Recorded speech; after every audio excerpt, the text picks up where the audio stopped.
Welcome to another episode of the No Ceilings Podcast. I'm Tyler Metcalf, joined as always by Tyler Rucker. Rucker, how we doing? Doing fantastic, Mr. Metcalf. A lot better now that we're talking some NBA basketball, some draft basketball. I'm having a day, folks. I'm just a little all over the place. There's draft in the air. A little anxious for the Celtics game 2. So yeah, doing good. How about you? Tough one for your Wolves last night. I'm proud of you for doing a video on the Pacers as well. That game was ridiculous. Dude, they're so much fun. The Pacers are good for the league. They're good for basketball. Yes, they are. They're an absolute blast. I love the arrogance they play with, and that's I say that in a good way. They have a special identity. They know who they are. They play to it, and they got a little bit of everything. I love the Pacers. They're so much fun. That Wolves game was some of the worst basketball I think I've ever seen them play. They were tried to throw you for a curveball with the Pacers drop, but yeah, the Wolves game wasn't great. They were so bad. God, Chris Finch was not pleased in the post game presser. That was one of the more irritated. Let's go with. I've seen him after a game, so the playoffs have been fun.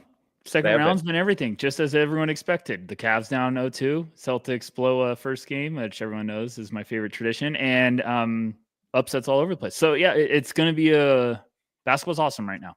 Yeah. I love upsets. I love when it's just pure chaos around the league. And, you know, Wolves dropped the tough one, but now with Steph going to be out for a little bit, it's going to be, man, it's just wide open. And then the Thunder Nuggets game was ridiculous. So, I mean, it's going to be a very fun second round. Hopefully this continues.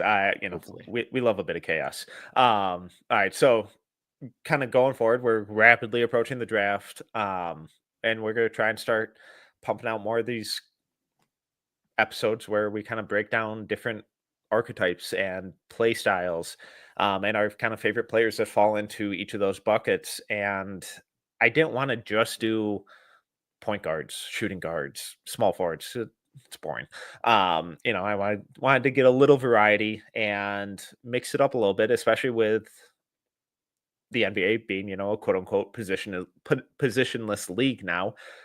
I kind of wanted to focus on responsibility level and stuff like that. So today we're doing top 5 offensive engines and play finishers. I thought this was kind of a fun juxtaposition between what these guys are likely going to be asked to do at the next level and kind of what they can build on from this last year. So before we dive into our list and stuff, when you kind of think about these archetypes, what do you look for?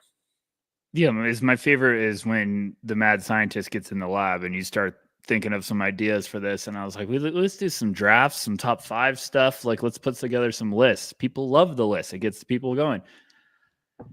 Offensive engines was a fun one when you threw that at me, because I was like, man, like, hey, what you try to what do I look for? What do I consider to be an offensive engine? The fun part when we start to brainstorm these is I think we kind of throw ideas back and forth about like what we consider this to be.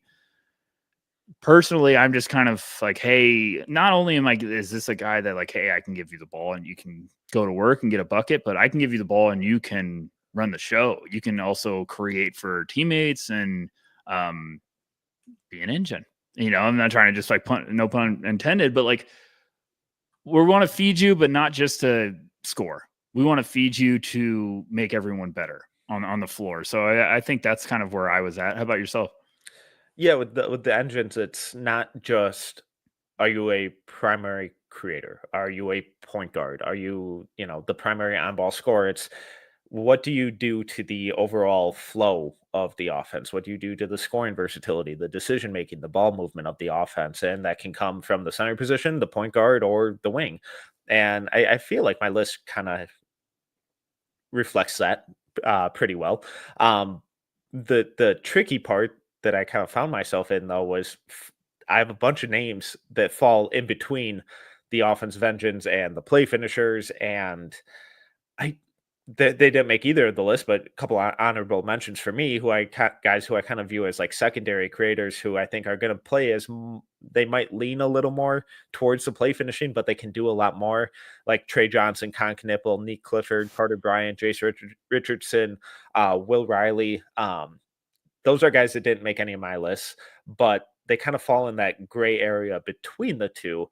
And then like with play finishers, it's let's lessen the level of responsibility and decision making that we're putting on your plate. And if you're set up, if you're put in position to finish off a play either at the rim with rim running or from three, shooting off the catch, running off screens, cutting, doing that kind of stuff, are you doing it at a really high level? And if you're that secondary or tertiary kind of scoring option on your team, do you really elevate the overall offense, and do you provide that really high level, really efficient um, outlet for your kind of primary creator? Yeah, and I forgot to kind of give my little run on play finishers too. I thought that one was an interesting category when you threw that at me, because at first you're thinking like, oh, is it just someone that's just finishing around the basket, or pick and roll asset? Someone like Malawatch is probably who we're going to be talking about. It's a popular one, but the deeper I thought about it, I was like, no, this could be another couple different areas with the game. Like this could be someone that you run in a set to get a wide open look, and he's the guy that can hit a knockdown shot. This is someone that can carve the defense and finish around the basket. Transition, I think, is a big one. So it's a fun class to look at, because when you do these exercises, look at these lists, I think you kind of start also viewing prospects in a little bit of a different way. You're like, oh, well, if I consider him at one of the top of my list here, like, should I be in more? Should I be out a little less, because I'm not considering these guys? So it's going to be a fun one, because I think you already mentioned some names that I'm like, well, I've got him on my list a couple of times. So no, I like doing these exercises. I think it's fun to find another way to look at your board. And it's like when you can kind of put it into categories and start talking about like, all right, well, if you like this guy, like, is he in your top 5 in this category? And it's like, well, maybe I'm overthinking this one, but this is a fun exercise. I'm excited for this. And I think something that's kind of fun about doing it this way too is that it's really subjective in how you kind of view these guys, and whoever you ask, their top 5 is probably going to look really, really different than someone else's. And the distinction between the two archetypes, it could be incredibly different. So it should be fun. Let's just dive in. Let's start out. I want to hear your number 5. We'll go 5 to 1. Keep the suspense high. Oh, we're going 5 to 1. Yeah, we're going. Of course, we're going 5 to 1. So who's number 5 on your offensive engine list? You know what? I'm gonna go. Now I gotta make this in order, because Metcalf wants to go reverse for suspense. I'm gonna change it up a little bit. I'm gonna go Derek Queen at 5. Now people are gonna be a little shocked at being like, "Hey, this guy might be a top 10 pick. You're putting him at 5." And my thing with Derek is more of, I think the role is going to come down to a big point at the next level. But like when I have offensive engines, I should have mentioned this earlier, I'm always considering like if I have a possession offensively and they don't get a touch, I think that's a failure. Yeah. Like these guys have to at least touch to see if they can make an impact or make the right read. So like with Derek Queen, I still like the skills. I love the upside. I just think he can be an offensive engine, especially on that side of the ball, because of so much of what he can do with his vision, his playmaking ability, his size, his strength, his footwork. So I put him at 5.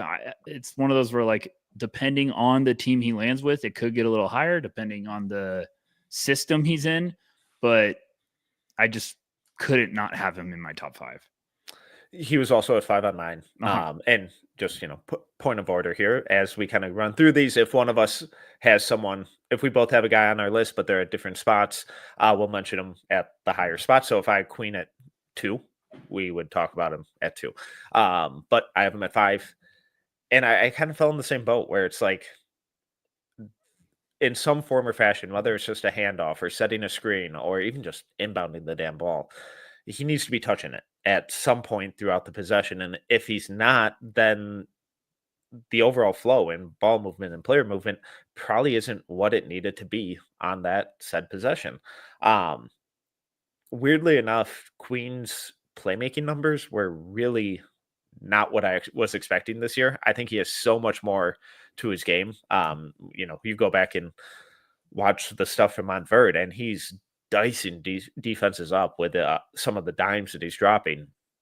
An assist rate of only 11.6, turnover rate of 16.5, not ideal distribution there. But I think he has a lot more upside there. And when you think about him out of the short roll, pick and pop situations, pushing in transition on DHO keepers, operating from the boxes and elbows and creating for others, but also getting to the rim, drawing fouls a ton of the time, free throw rate of 54.6.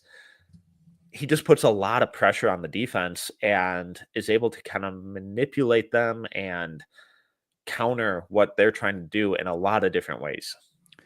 Yeah, I know exactly what you're talking about with the numbers, because when I was spoiler alert, I was putting together his draft guy profile and I was putting in some of the advanced numbers for Synergy. Shout out Synergy. I thought they were going to be a little bit more juicy. Now there's still some good numbers, like post up 67th, spot up even he's like 62nd. Miscellaneous plays is always my favorite category because I'm like, okay, what is this? But he's high in that, and then putbacks, he's obviously very, very high. So I thought the transition number was a little bit better than I thought. It's just with Queen, like I like how you mentioned. It kind of made me think like offensive engines. I like how you mentioned him as a screener. It's like, well, that could even be put as something. It's like he needs to be involved in a play. Yeah. Like even if he's the screener, where you're like, he's either going to finish or he's going to have a opportunity to make a decision to get somebody a wide open shot. So one of those players that's just so skilled and I think has a ton of upside that is just a force that I would want to be like, their Queen needs to be involved in every action we're running. Like he's just makes too many good things happen out there. Who do you have it for? Oh, you're making me just reveal each one? Okay. Yeah, why not? We have to say, if we differ here, well, I'll go next. I had Con Knipple. Okay. Which you did not have on your list. No, which means you automatically hate him. I do. Despite what I mentioned in the open. Thanks for listening. No, I struggled with guys like Con and Trey. I love them. They're in my top 6, and I didn't know what bucket to put them in, so I just didn't force them into either. I get the argument for either side because I love just talking about Con. I love him as a spot up shooter, as a cutter, as a second side creator. I love the idea of the ball skipping to him and him running a weak side pick and roll and emptying out the corner and tossing lobs. We saw it all year with him and Malawach.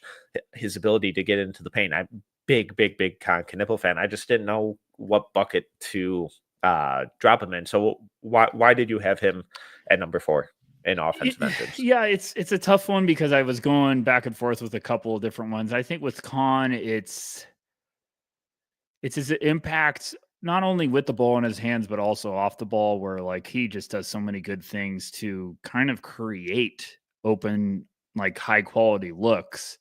You could put him in pick and roll action and he can pick you apart as a playmaker. I think he's also smart. Like against Illinois, he had like flew out of nowhere, got an offensive rebound, kicked it out, relocated, hit a wide open 3. So Con's another one, just like Derek Queen. I feel like I'm going to bring this up a couple times. I'm just like, Knipple needs to touch the ball. He needs to make an impact. Even if he's making a read to somebody else, he's such a smart player that the upside, the athleticism's not going to wow you, but I think there's just the tools to be a really good NBA player for a long time. So I thought about some other names there. Like, I feel like this is a good one to start out Metcalf, because I was like, man, I'm really down a rabbit hole with like some inner debate, because there's a couple other names I thought like offensive engine maybe, but I think the playmaking aspect of Con's game also got me to be like, yeah, I could have him in my top 5.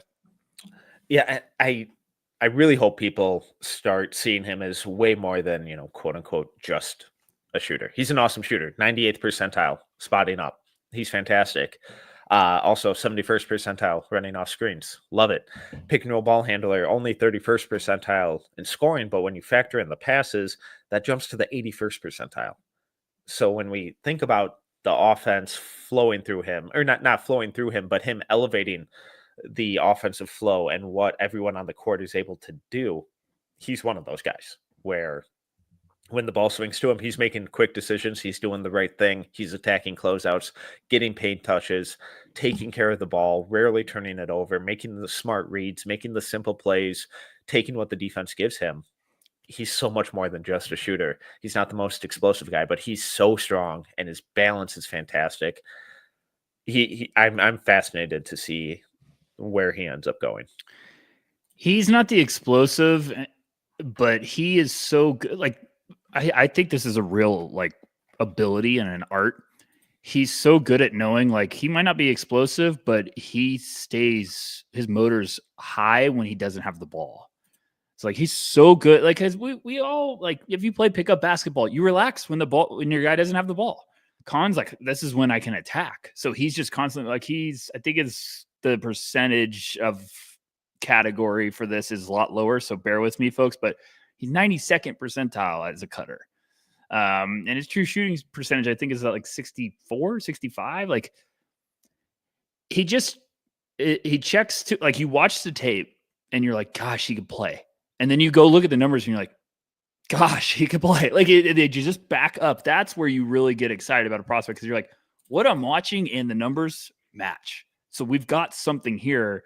Although you might be like, well, he's not a great athlete. He's not. Okay, which one do you want to lean with? The tape and numbers, or just what you're like, hey, well, he can't be good because he's not a 45-inch vertical. Like, Khan Knippel can just play basketball. All right. At 4, I had Danny Wolf. Oh, you just had to switch it up to get Danny Wolf in there. I'm kidding. So that was at 4 for you? Mm-hmm. Yeah. Is he on your list or no? No, but he was on my honorable mention. Okay. No, yeah, so I hate Danny Wolf. That's probably a good one, because now that I'm thinking about it, like, with my reasoning for Queen, like, it should have probably been the same for Danny, but like, I just had him right outside. Talk to me. So this year, obviously at Michigan, totally different role. He played point guard basically for them. And the year before at Yale, he ran, I think it was like 3 total possessions as the pick and roll ball handler. Guess how many he ran this year? 200. Dick. 129. I was going to say 128. That's amazing. And I was like, let me go way ridiculous. Okay. Only 47th percentile in scoring. Whatever. Not ideal.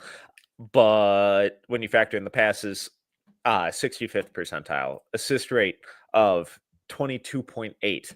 Usage of 25.2. This is a guy who went from being a boxes and elbows, pick and pop, top of the key creator, facilitator, play finisher in the Ivy League to running point guard in the Big Ten, and doing it at an incredibly high level. I know the turnovers were a major issue, but I don't expect him to be having a 25 usage in the NBA. I don't expect him to be running point guard in the NBA.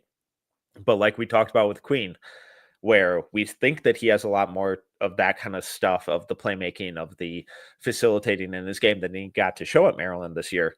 We got to see it all from Danny Wolf. We saw it on DHO keepers. We saw him pushing in transition. We saw him attacking closeouts, running the pick and roll, being the primary creator, finding cutters, creating out of the post, creating from the elbows, knocking down shots, finishing at the rim. We saw him do everything. And kind of like Queen, I think he's one of these guys where once you insert him into an offense, you're going to be able to do a lot of really, really fun stuff that a lot of other teams simply can't do. Yeah, I mean, it's definitely an offensive engine. I guess with my thinking for Danny was, I was like, well, he's going to be watered down. So is it going to be as impressive? But I completely understand having him. As impressive, probably not, but more efficient, I think. More efficient, for sure. So I get what you're saying. Like, obviously that's a good pick.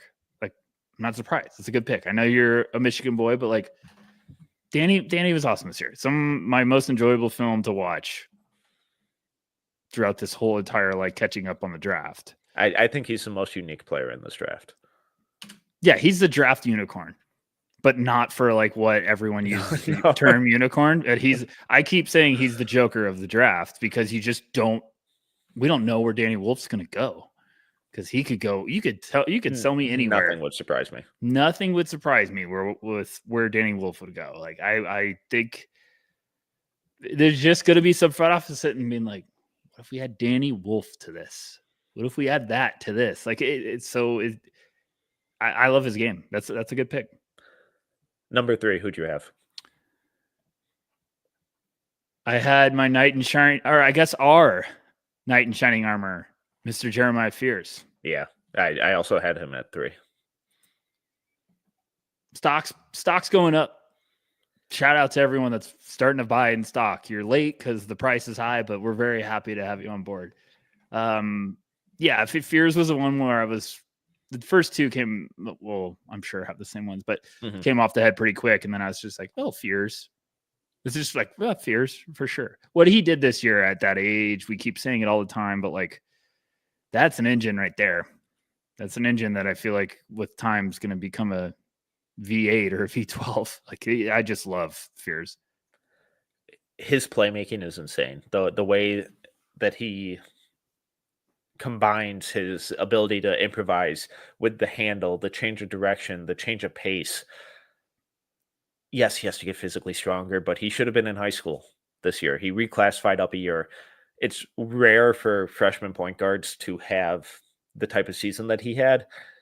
It's unheard of for reclassified freshman point guards to have the season that he had. It was truly historic stuff. And I know how bad the scoring got and the shooting got, especially in the heart of Big 12 play. But as the season went on, we saw him continue to adjust and improve, and he finished on a high note after starting on an incredibly high note. And throughout all of that, I feel like the playmaking, the decision-making, the on-ball creation never really got to a point where it's like, oh, this dude doesn't belong. It was just, he can't buy a bucket. And obviously that's an issue at times. But when we think of like true high-level point guards, traditional point guards in this class, I'm not sure there's a better one than Fears. I mean, yeah, it's a good little spicy because people are gonna be like, "What?" And then you're like, "Well, I consider Harper just an unbelievable combo guard." Yeah, with for general upside, but yeah, Fears is like that's your point. Yeah, that's your number one. So, I mean, yeah, we talked about when they got to the SEC gauntlet, he got punched in the mouth. That whole team got punched in the mouth. And then all of a sudden I thought him bouncing back to have a really strong finish to the season was one of like my favorite developments of the whole draft cycle. Cause I was like, this tells me everything. Like you're this tough. You had that gauntlet and now you can finish off on a high note. Like he also, I think he missed a game with like a knee injury or something. So I've loved Fears. I'm a big fan. I think there's teams in that top 10 that should be praying he falls to them because he's like, I still think Brooklyn and Fears is one of my favorite fits. I would love him to land there just to let him develop, let him get some run. So yeah, I think this is a great one, Metcalf, because the kid's a gamer. It's what we've said it all the time. Like what he did, you don't see this in that conference, that age, a guard have that type of impressive play throughout a whole year and then struggle and bounce back and play great is really, really shows something about, toughness, mentality, a lot of that stuff. So it's going up in a hurry. It's going to be interesting. As the pick and roll ball handler, when you include his passes, 82nd percentile in points per possession. When the defense committed, 84th percentile on pick and roll or when he got trapped, 93rd percentile. As a reclassified freshman point guard in the SEC, he had a usage rate of 31.9. Bonkers. And on top of that, he had an assist rate of 28.6 and a turnover rate of just 20.2. Those are insane numbers. I know the shooting struggles. I don't care, though. I buy I think the shot will be fine in the long run, but seeing him operate the way that he does and create the way that he does and counter whatever the defense kind of throws at him with his handle, his change of pace, he doesn't shy away from contact. I think he has some really, really special upside. Is that guaranteeing that he's going to be an all-star? Of course not. There are a lot of things that different ways that his career can still go. But when we talk about upside as that lead ball handler, it's tough. It's really, really tough for me not to get incredibly excited about him. Well, his in between game, like I'm trying to be picky because everyone's gonna be like, you guys are always positive, and everyone loves negativity. So I'm trying to give the fans that. So I'm trying to be like picky and be like, okay, let me play devil's advocate and say like, what do I not like?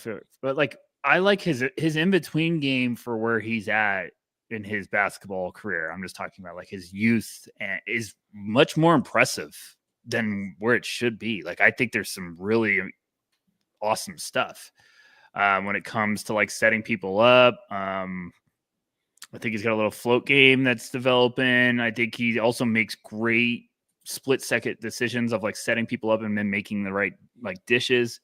So like with Fears, like, yeah, the outside shot could be like what everyone's like, hey, I'm not sold on that, but I'm like, all right, now what else? Like their defense, we've talked about, like, hey, that's fine, but I'm putting that in as a youth.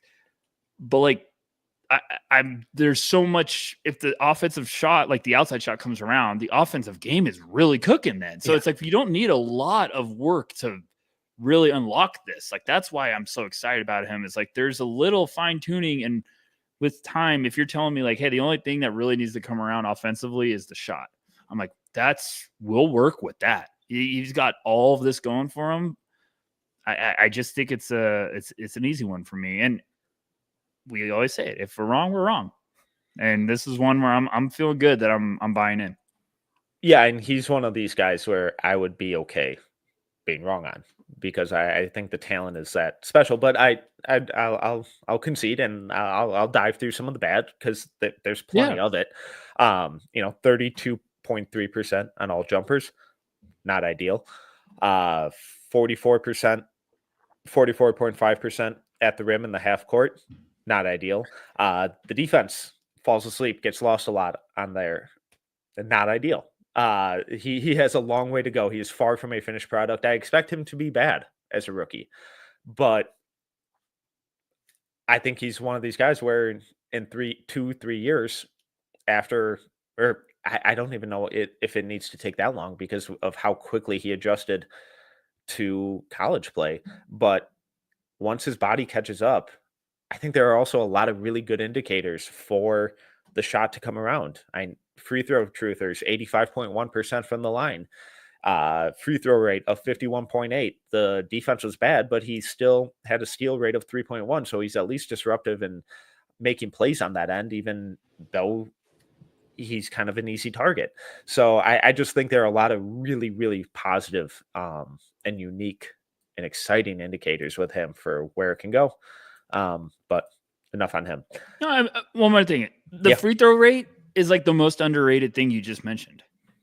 That age, this physical frame, how like young he is in his development and in that conference to have games. If you go look at his game log, like double-digit free throw attempts multiple times.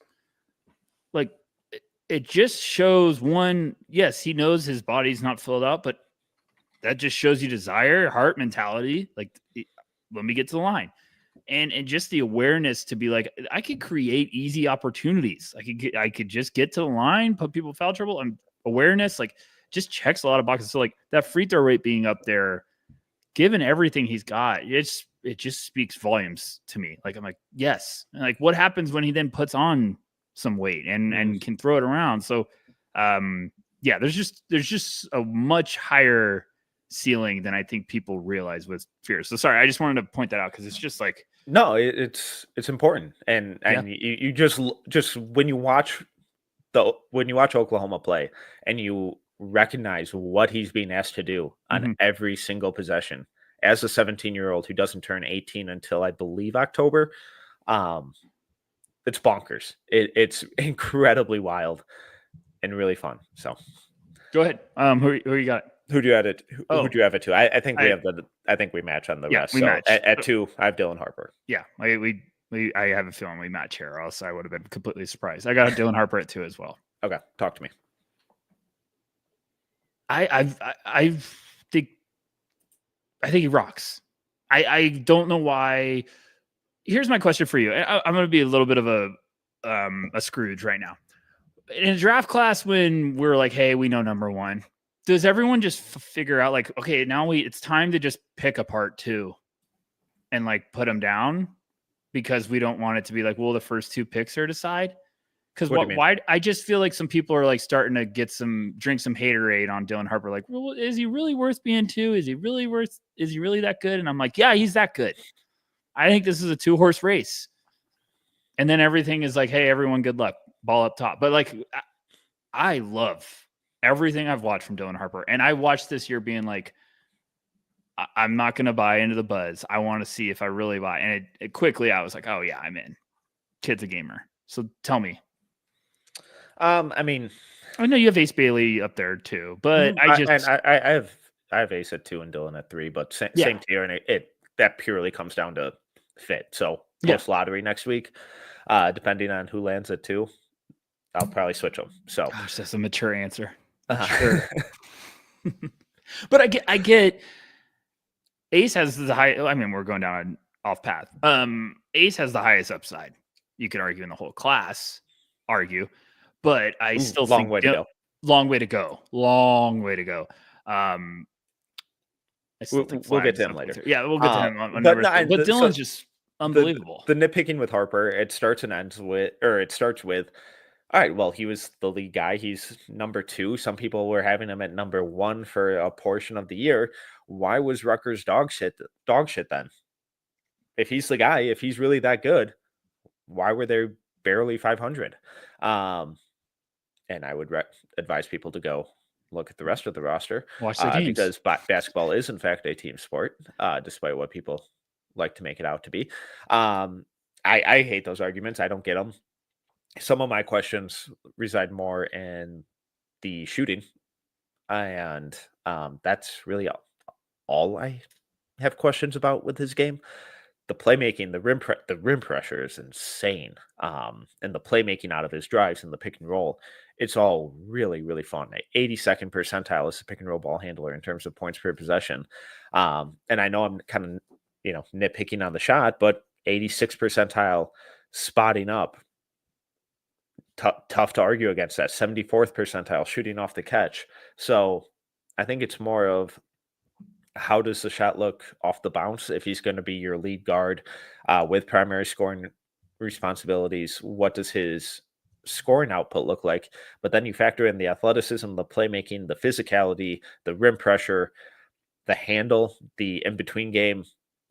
I'm not sure what there isn't to fall in love with. I just think he's a safe upside swing.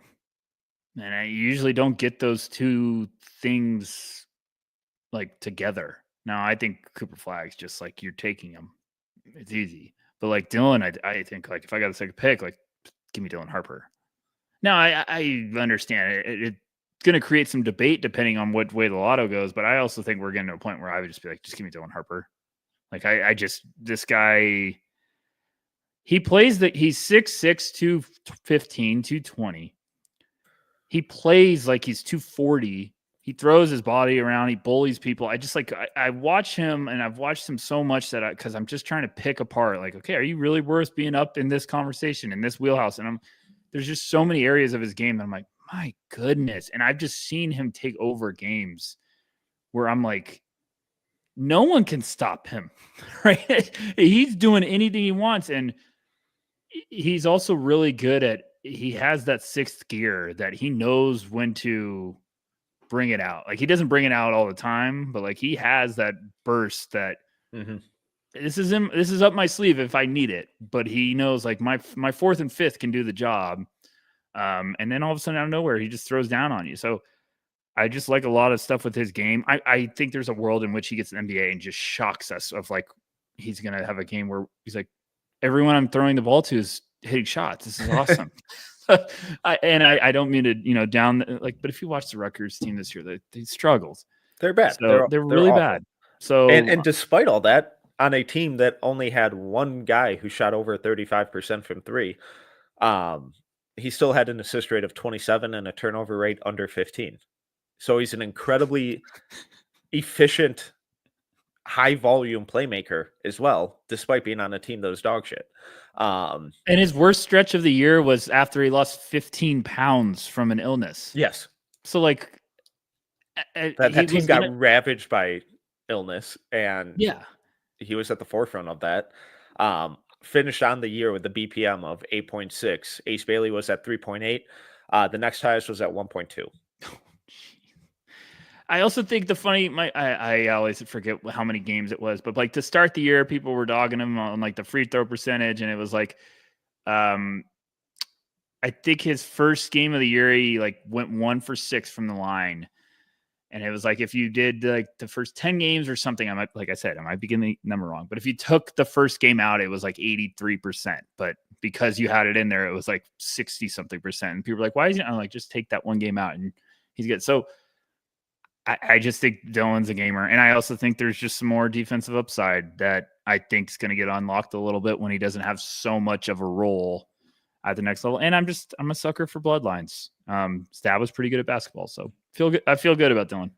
Yeah, I think the defense is a really important aspect too, because when we saw him at Hoop Summit and in high school, the defense rocks. Yeah. He's incredibly physical, really high compete level, gets into guys, quick feet, really good fundamentals. Didn't show it as consistently at Rutgers. But there, like we've talked about, there are a lot of factors that probably went into that. And at the next level, I find it hard to believe that he's not going to be better at that end.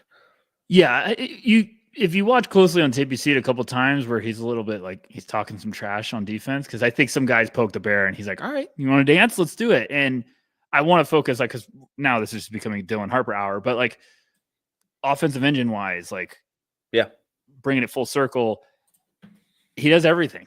Mm-hmm. And I've seen him take over games scoring. I've seen him just pick apart people in the pick and roll with snaking, getting through it. I've also seen him take over passing. So I don't know what Metcalf's laughing about, but what's going on? No, I just shout out Gregory in the Gregory. Chat that's saying, an all-time comment. So not Deshaun Nix. No, not Deshaun Nix. Oh my gosh, I might need to phrase that comment. That's a good one. So you know what I'm saying? Metcalf's there's one thing also when it's hey, I'm taking over the game scoring, but the recognition of my teammates hot, let me feed them, or I'm going to take the game over with my playmaking. I think Dylan just shows he can impact the game in so many ways. So love him. Again, to your point, kind of circling back to the theme of offensive engine, it's I kind of want him dominating creation responsibilities and decision making responsibilities, but I also I just ran through the catch and shoot numbers, and they're really, really encouraging. So even if he is playing with another guard out there or another wing creator or something like that, he's still not going to be one of these guys where if he's standing on the perimeter, he's going to be useless, because he's going to be able to knock down shots off the catch at least at a respectable volume, which then opens up opportunities for him to attack closeouts, create kick-out opportunities, all that kind of stuff. So upside with him is really, really exciting. And we're getting into draft. Everyone's starting to get into draft season, so we're just seeing more and more nitpicks here and there. Yeah. So all right, number 1, Cooper Flagg. Pretty easy. Yeah. Again, going back to the theme of if he's not getting a touch, you had a bad offensive possession. This is kind of the epitome of that for me. Yeah, I mean, we've done a Cooper Flagg episode. I'm sure we'll do a couple more. He's got to touch the ball for me. I'd be I'm gonna get fired if he doesn't touch the ball in a couple minutes. Just love everything I've seen from him this year when it comes to you see how special the playmaking also is, and the offense I thought took a tremendous leap. It matured fantastically this year once he kind of got the green light to take a little bit more of a role. I feel like John Shire once in an interview was I told Cooper take shots, attack your shots. So I've loved what I've seen from Cooper, and I think he is an engine. He's gonna be an engine early on, Metcalf, that like he doesn't have to score to make an impact. And we've talked about this before, but like some of these young prospects you're going to struggle early on offensively to score at the NBA level. But like he's such a smart player. I think it's going to be like Cooper's playing good because he can also read the game. He processes and he's competitive as hell. So I was an easy one. Yeah. Just some numbers here. BPM of 15 on the year, usage of 30.8, assist rate of 26.8, turnover of just 13.5. When we look at synergy, 91st percentile in pick and roll ball handling as a scorer in pick and roll ball handling, 76th percentile spotting up, 85th percentile in transition, 88th percentile posting up. Pick and roll, when we factor in the passing, 90th percentile. That's from your 6'8" small forward. Shooting off the catch, 71st percentile. He improved as a pull-up shooter throughout the year. Not an overly dynamic handle, but a couple counter moves here and there. Really efficient getting to his spots, getting to the rim, and then using that gravity to create for others. His passing is still, I think, the most underrated skill of his. Really accurate, sees the floor incredibly well, started looking off defenders and manipulating weak side defenders as the season went on. He's exactly who you want to be on the wing in an NBA offense. Yeah, he's everything you want from prospect. I think he's worth the hype, and I think the playmaking is that good. I like how you said that. It's not. I guess it's underappreciated, but it is also like, and I still think the defense is gonna. I always think it's interesting with these type of guys because I wonder if early on he's gonna lean defensively to try to make an impact. Wouldn't shock me. Wouldn't shock me. And then I think people are going to be like, well, but look at the defense. But I just think Cooper checks every box you'd want from a potential number one pick. Okay, let's move on to play finishers. So kind of like I said in the open, I excluded guys like a Trey Johnson, Con Knipple, Nick Clifford, Carter Bryant, Dre Richardson, Will Riley, just because I think they have a little more to their game. And I wanted to give some shine to a few, more potential deep cuts who maybe long-term develop more of that stuff, but I think have a real opportunity to be really, really fun play finishers. I'll give you the floor. Number 5. Who did you have? I did Rasheer Fleming. Okay, I had him at 4. So okay, hold on. We're off to a good start. Just correct me if I don't have any of these numbers right. I'll wait and let you do that. Right. I love Rasheer Fleming. Hold on, we'll talk about him when we get to my 4.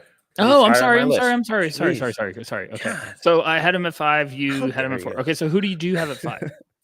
At 5, I went deep cut. I went Isaiah Evans from Duke. Okay. Talk to me. 99th percentile spotting up. 90th percentile shooting off the catch. 95th percentile on all jumpers. 93rd percentile shooting off the catch when left open. This dude's a flamethrower. I know the opportunity wasn't always there this year. At his size, the way that he competes, his motor, the fire that he plays with, and the shooting, it would not shock me at all if he ends up staying in this draft and going late first round. Wouldn't shock me at all. I was talking with shout out our boy Mavs Draft. I was talking with Rich earlier today, and I was just like, it's just talking about the combine and everything, and we were talking about like who might play, and I was like, Isaiah Evans. There's not going to be a greener light in the world than Isaiah Evans if he plays in the scrimmages. Because there's just so many guys right now in this class, and Evans would be at the top of my list of like, if they get hot, it's going to swing their momentum so quick. And I just feel like Evans is right up there.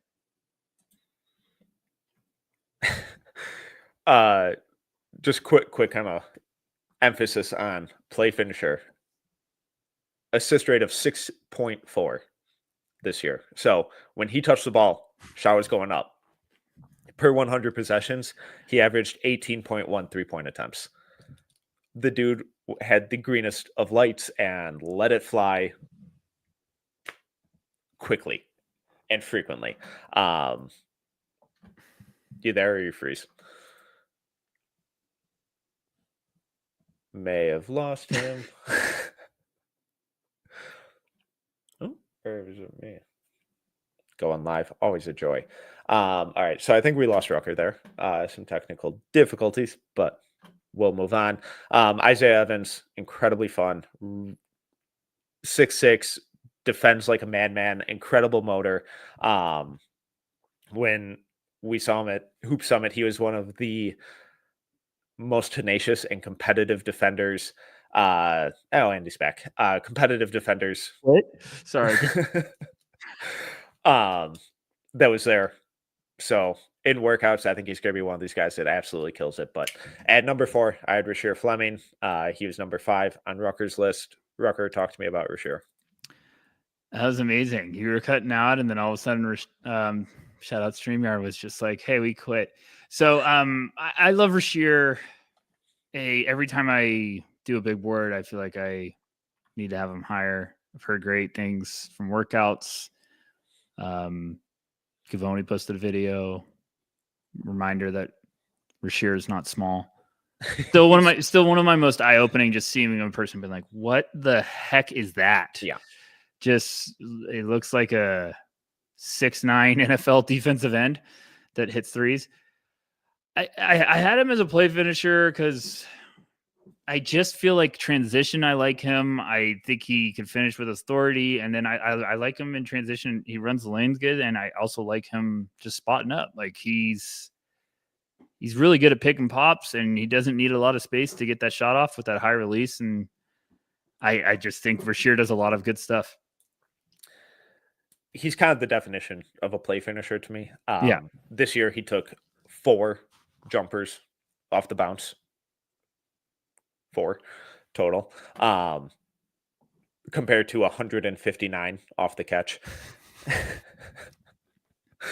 89th percentile on all jumpers, 79th percentile shooting off the catch, 3-point percentage up to 39 on the year, assist rate of just 8.5, effective field goal rate of 61.9. He's not creating anything for anyone else, but he doesn't really need to, especially now that the jumper, especially off the catch, has caught up to where it needs to be. 62nd percentile spotting up, 90th percentile in transition, 71st percentile as a pick and roll man, and 95th percentile on cuts, 76th percentile on offensive rebounds. He's a freak athlete, incredible physical tools, and the fact that he's now had that jumper get to a level that you can rely on from a standstill from the corners, it's what you want from your defensively focused, high-level rebounding, incredibly efficient, freak of nature power forward. Rasheer is so interesting because like his shot profile is unbelievable. Just like it's just you look at it and you're like, oh man, it's just great all over the place. And then like at rim, he's like 88th percentile or 89th. And then you're like, all right, 6'9" with a 7'5" wingspan. There's a freak of nature.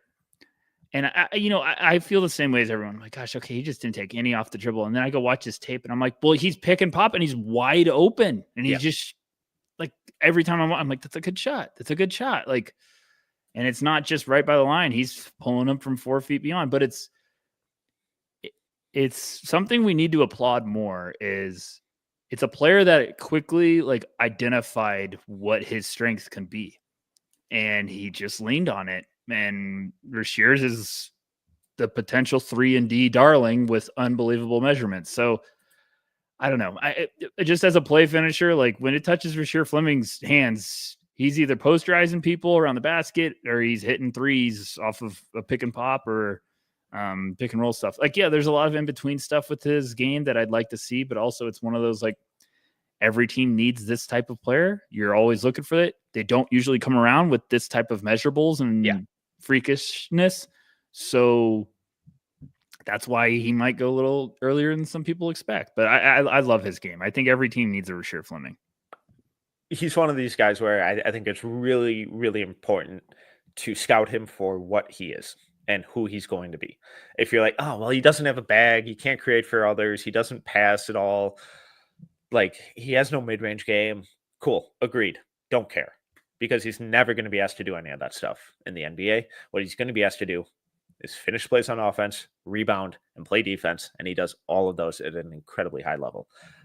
Where do you have him right now? Hold please let's pause for effect. I think I have him.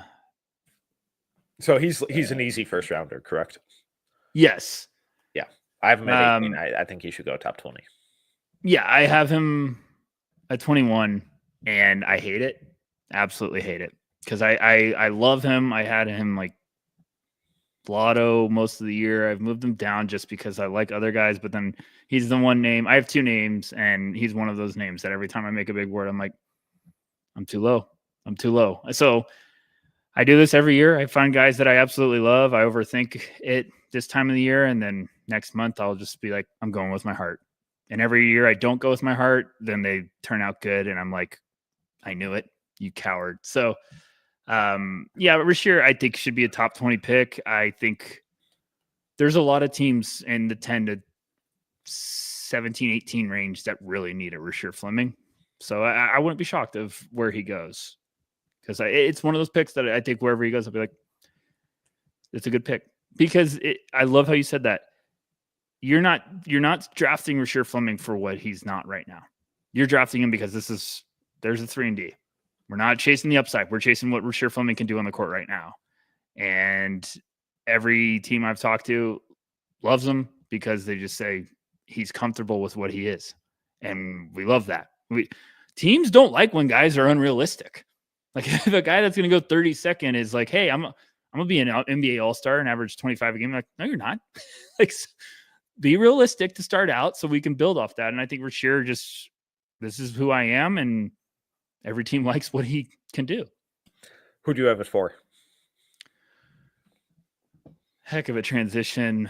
This one's getting a little spicy for some people out there that like to talk some trash. I'm going to go Colin Murray-Boyles at 4. Oh, okay. You know what? Yeah, fine. I said it too early. I meant to have him higher, but whatever. I'll say 4. I think Murray-Boyles is just a beast around the basket and understands how to be like, okay, enough's enough. Like, let's go to work. Some good playmaking stuff. I just am intrigued. So actually now I feel good about putting him at 4. What do you think? Too low? No, he would have fallen. He kind of fell into that gray area between these two camps for me. Kind of in that Con-Knipple range, but in the forward position where I really like the playmaking. I think he's an incredibly smart passer, but I also love him as a cutter and a roller and out of the DHO and on offensive rebounds. And he didn't make my list, but it's not because I don't like him. I think he's a lottery guy, and his measurements are going to be the most fascinating, I think, for me out of anyone. So why in the play finisher category for you? Because with play finishers, I also have it down. I love when we don't agree. It's actually my favorite. I kind of also have that mentality of saying, like, shot clock's running out and we're screwed. Can you help us? And I think Murray-Boyles can get the ball and just be like, get out of my way. I'm going to work. And he finishes with power. Now, the measurements are going to be interesting because you're finishing with power and strength at college. Can that happen in the NBA level too? But he's so quick and has good bursts to get spots around the basket that, like, I wish he was going to have great measurements, because, like, you could talk me top 5 with Murray-Boyles, but, like, if he ends up being 6'6", I'm going to be like, it's too rich for me. But, like, I get why there's so many fans of him, because when you watch him defensively, he's special. Offensively, I just think he's so smart at understanding how to create his advantage. He's like, I'm going to be stronger. I've got the frame to take on punishment around here. So with touch around the basket, it's just, that's where I have a finisher. Like I have guys that could either hit, the outside shot that you're getting catch and shoot opportunities, guys that excel in transition, or guys that, you're around the basket and you're like, oh gosh, we're in trouble. So I just think Murray Boyles was one of those guys that I go back and forth on, because I'm like, hey, I like him. I'm overthinking this, but at the end of the day, it's just, he's a beast around the basket. Yeah, and to that point, 85th percentile in scoring points per shot around the rim, 86th percentile on post-ups, 82nd percentile on cuts. The touch, the scoring is all there, and then you get some of the passing stuff. Do you buy the shot? It's weird because, like, right now, yes. Okay. It's got a little bit of the Ryan Dunn syndrome. And what I mean by that is, like, I don't want to shoot it because I don't have to. And that's where I think the difference with Boyles is. It's like Ryan Dunn, I at least knew, like, he didn't want to shoot. I think Murray Boyles was like, I don't have to shoot this because I can just overpower you and get to my spots. Now, I buy it. It looks like solid foundation. It looks consistent. I just think it needs the classic pre-draft of like, oh, he's taken 2,000 jumpers in the last couple months. So I can't wait for his video to leak. Whenever that tweet's going to hit different, because it's just going to be him shooting threes and everyone's going to freak out. So I'm buying it right now, Metcalf. It's long, it's a little lengthy, but I also think it is like there's good balance when he wants, and it just needs to get a little quicker. But like, I also don't think it needs to get that quick, because he just needs to be like, you're 5 feet off of me. Okay, I can hit this. Like, that's what makes him dangerous. What about you? I think so. At least, like you push him out to the corner, or you have him in the corners occasionally, and can he be PJ Tucker from there? I don't see why not. I think so. I'm same. I'm just more hung up on the size and the height, because it's everyone I talk to is, who does he guard? Because he's listed at 6'8". If he actually measures at 6'8", he's going to be a top 8 pick. Yeah, if he's 6'8", people are gonna freak out. Like, a lot of people I've talked to are, yeah, let's go with skeptical of that. If he comes in at 6'5", 6'6", it's gonna be a different story. I love his game. If he was 6'10", he'd probably be top 5. If he's 6'10", he might be going third. Yeah, probably. Probably going third. Well, he probably would have gone out last year and been second. 6'8", I think he could talk. He could talk to me anywhere in the top 7. If he's 6'8", it's just amazing. Like, if he's 6'8", I'm gonna flip a desk with excitement. Like, I'm not rooting for him not to be 6'8". It's just everyone you talk to is like, "There's no way. There's no way." I'm like, "Come on!" And they're like, "No, there's no way." So I desperately want him to be. I want him to be 6'8", because I'm telling you, it's gonna happen. I'm gonna tweet like, "Need a new desk," but I don't know. I just still buy the tape I'm watching. Now, like, if I saw him in person this year and I was like, oh man, he's not 6'8", I'd probably understand why the questions. But I also know there's teams that like him. They're just like, I don't know if he's that tall. And I'm like, okay, Combine needs to get here so everyone can just relax a little bit. Okay, moving on. At number 3, I had shooting guard from Kentucky, Kobe Brea. One of the best shooters in college basketball the last few years. 43.5% from 3 this last year on 11.7 3-point attempts per 100 possessions.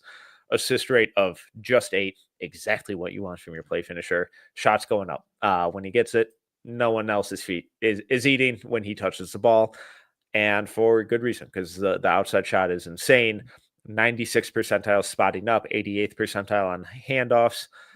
There is some pick and roll scoring with him, but 96th percentile is the pick and roll ball handler and scoring, 91st percentile in transition, 74th percentile running off his screens, 93rd percentile shooting off the catch, 97th percentile on all jumpers, 95th percentile shooting off the catch when guarded.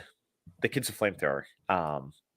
I have a lot of questions about the rest of his game, but as an off-ball shooter, as a play finisher, as an outlet, I think this guy's going to make a lot of money in the league doing just that. Whereas when we look at these playoff teams, we see teams littered with AJ Green and Sam Merrill and Malik Beasley, and these really high-level off-ball shooters who are there. They may have holes in other parts of their game, but they can shoot, and that does wonders for a role player. Yeah, a name that's buzzing a little bit because I always say, the draft will find shooters. You'll find them. If they got some good size and they can shoot, they'll take a shot on you, because if you can become that respectable asset from outside with eventually figuring out another way to impact the game, they'll take a chance on you. I'll make fun of it. I'm not making fun of him, but like Danny Green played forever because smart floor spacer defense. Like, it doesn't take a lot to figure out a way to play. It's just, can you humble yourself and understand I'm not an all-star, but I can be an all-star at my position, at what they need me, at my role. So I just think this could be a little bit of a one that makes some noise to rise up ranks, and I think that's a good one. And last year, 49.8% from three on 12.9 attempts per 100 possessions, which is a ridiculous number. That's an insane volume, and even more insane efficiency. So ridiculous. He's one of these guys where it's like, are you going to be a star? Probably not. But can you start your role? Are you going to be exactly star in your role? And that's exactly what he does. That's another level of like, when for anyone out there to take evaluate and stuff, like, don't just hunt. Like, hey, can this guy be an all-star? Can this guy be an asset on the team? Can he be a star at his role? Like, if he buys in, and a lot of teams will buy in on those guys, and you'll hear teams be like, "Why are you so high on him?" And it's like, because they believe he could really be good at a role they will, envision. So I don't know. Where are we at? 3? Who do you have at 3?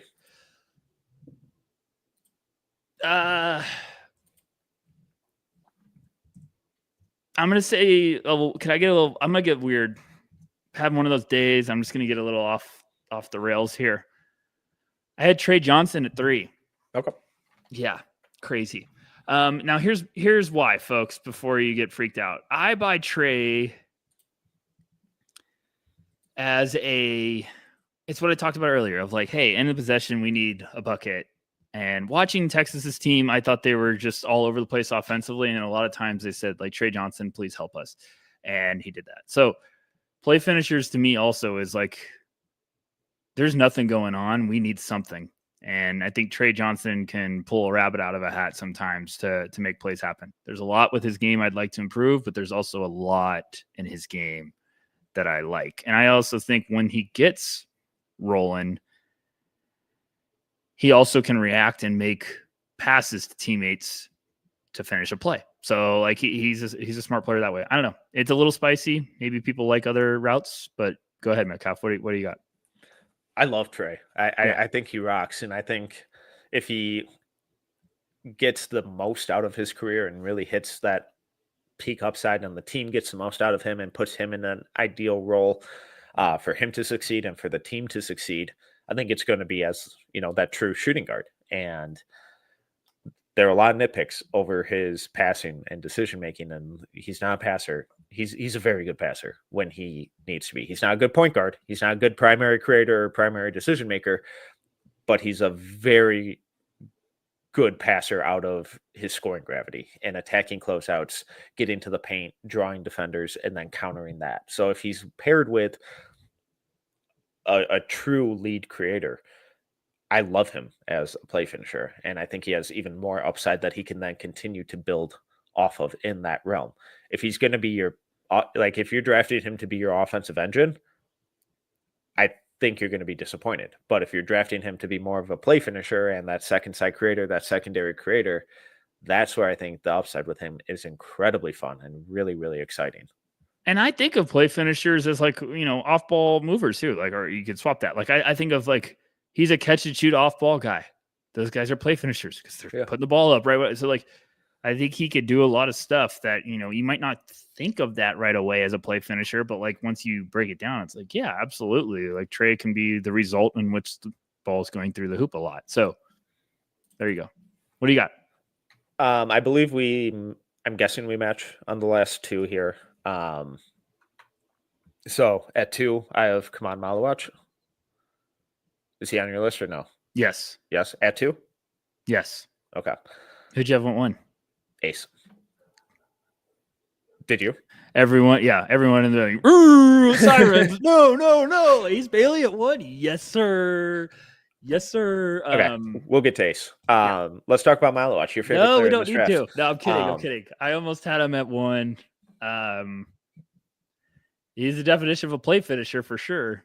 Yeah, and he's by far the best vertical spacer in this class.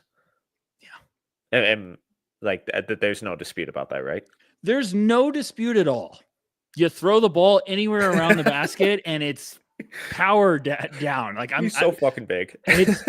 It's like everyone's gonna be thinking I'm a hater. I'm like, no, I get what his NBA skill is. It's a great one. You throw the ball anywhere. It's like when you're like, I don't even know how to compare it. It's like what when you're a little kid and you're playing with like a basketball with like an adult, and you just on a Nerf hoop and you just throw it out there, you just dunk it. Like it's just one of those, like every time there's a pick and roll with Malawach and I see an opening, I'm like, just throw the ball up every time. No one can stop it. So yeah, he's the definition of a play finisher. I don't know. I almost put him at 1 and I was just gonna be like, one area of his game is better than everybody else's strength. So yeah, what were we going? He's huge. 88th percentile on cuts, 91st percentile in transition, 99th percentile as the pick and roll man. Because he doesn't miss. Everyone's a lob. No, I'm kidding. But 98th percentile at the rim, 94th percentile in at rim shot frequency, effective field goal rate of 72.3, and cherry on top, assist rate of 4.3. He's not creating for anyone else. He's not creating anything for himself, but he's finishing every single lob that gets thrown to him. I wish the hands were a little better, but I feel like that pops up more on rebounds than lobs. And hey, if he even develops more of a pick and pop game, then things are starting to get a little fun. Yeah. We saw him tease a little more of that at Hoop Summit when we saw him there. Barely got to see any of it this year, occasional stuff, but everything with him this year was around the rim, and it could not have been more efficient. Yeah.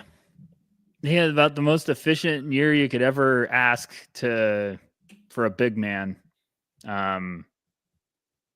And he's just, you know what? Malawach isn't just like a big man. It's the old EA Sports big.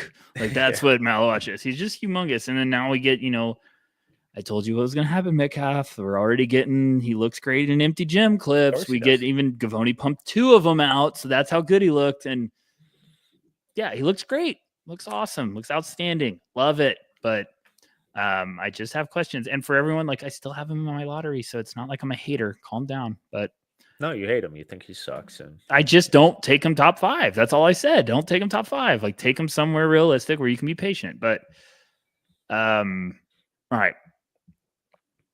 Now everyone's going to ask one question that is drinking some haterade. They're going to be like, well, you guys just, why the heck is he not number 1 on your list? So Metcalf, Ace Bailey, I'm saying he's your guy right now, even though I have him at 3. So on my big board, talk to me about why is Ace the number 1 play finisher for you? Is it because the ball stays with him once it touches it? Kidding, because I love Ace Bailey. I love Ace. Oh, that's that's perfect. It's perfect because it's he dribbles the air out of the ball and no one ever touches it ever again. I love him, so I couldn't love him more. So I get the gripes with him. I hate him being a primary creator. I don't like the decision making. I don't like when he has to create for others. I think there's more passing upside and whatnot down the road eventually 5, 6, 7 years from now. But, and again, if you're drafting him to be your primary scoring and creation option, it's going to go poorly. But if he has someone setting the table for him consistently, I think he could be incredible. 6'10", dynamic shot maker. I know the shooting numbers aren't ideal throughout the entire year, but a lot of this is projection. And I think he is at his absolute best when he's in that off-ball role. And we saw his role with Rucker's shift throughout the year, where start of the year, they were giving him a lot of isolation possessions. And it was bad. It was horrible because they didn't have any spacing. He's not a creator or playmaker at his core, so they didn't go well. But as the season went on, they kind of started moving him more into running off screens and spotting up and using him as an off-ball scorer, and the results were significantly better. His efficiency improved. Against top 50 competition, he had the highest BPM on the team at 6.4. The assist rate went up, still bad. But, shooting percentage improved, effective field goal rate improved. And when those creation responsibilities are taken away from him, especially early in his career, that's when I think you're going to get the most out of a 6'10", I would say, best shot maker in this class. I love him. I've had the same top 3 on my board for 4 months, maybe. Yeah. I absolutely love him. I think it's just, there needs to be a realistic time frame of like, you need to wait for this to be unlocked with Ace. Like, he's got a longer learning curve, if you want to put it that way. I think Cooper and Dylan are ahead in their development. Not saying age wise, I'm just saying developmental wise, they're ahead. Ace still looks like a baby out there. Like, he just needs time to mature. But like, I have the same questions everyone does. And then you go look at advanced numbers, and like, I know you were saying they're not that great. They're better than I was expecting. They're a lot better in places that I was expecting. Like catch and shoot, he's still 80th percentile. 94th when guarded. 94th when guarded. Like, you don't see that. I was like, what? And 20th when unguarded. Weirdly enough. So funny. And then like his rim finishing numbers are good. I mean, just saying like percentile wild side. There's a really good foundation. Ace, I completely agree. I do not want him getting drafted as a creator. No. But that's also why I fire back, and like everyone's like, Charlotte's a terrible fit. Charlotte's a great fit. I love the Charlotte fit. I love the Charlotte fit. Let him be next. Let him be, Robin to Batman with Brandon Miller on the wings, and just have 2 alien-like figures on the perimeter with length and scoring upside. So like, lean on the catch and shoot. He's comfortable doing that early. Let the game, mature. It's like a fine wine. It gets better with age. Like, let Ace Bailey get somewhere where he can develop some confidence. I like him in a lot of places because I don't think he'll be like, here's the ball, go to work. I don't think a team's going to do that. I hope not.